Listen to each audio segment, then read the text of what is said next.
बिस्मिल्लाहिर्रहमानिर्रहीम। अस्सलाम वालेकुम। एक दौलतमंद सौदागर की बीवी मर गई थी। थोड़े अरसे के बाद वो खुद भी दमे के मर्ज़ में मुब्तला हो गया। इसने अपनी कुल जायदाद अपने बेटे के नाम कर दी। हज़ारों की जायदाद पाकर पहले तो जवान लड़का और इसकी बीवी सब सौदागर की खूब अच्छी तरह खातिरदारी करते रहे, मगर कुछ अरसे के बाद इनका जोश ठंडा हुआ। ये हालत हो गई कि इलाज मुआवजा भी छूट गया और खाना भी वही मिलने लगा जो मामूली अंदाज का घर में पकता था। बल्कि एक दिन तो नौजवान बेटे ने साफ कह दिया कि बाबा, अब अपनी चारपाई लें और सहन में बैठ जाएं, यही बेहतर होगा।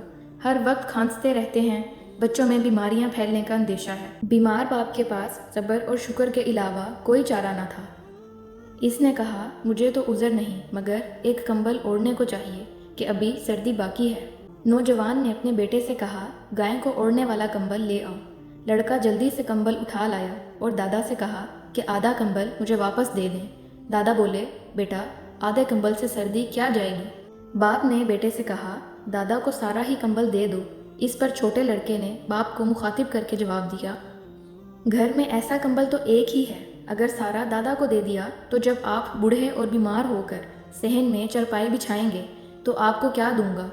नौजवान बाप बेटे की ये मामूली बात सुनकर सुन हो गया और अपने बाप से माफ़ी मांगकर पूरी इताअत और खिदमत करने लगा, जिससे बाप भी खुश हो गया और इसकी अपनी आकबत भी संवर गई।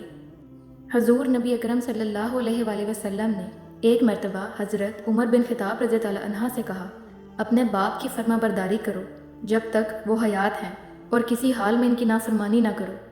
खुशकिस्मत होते हैं वो लोग जो अपने माँ बाप की खिदमत करते हैं और अपनी दुनिया और आखिरत संवार लेते हैं।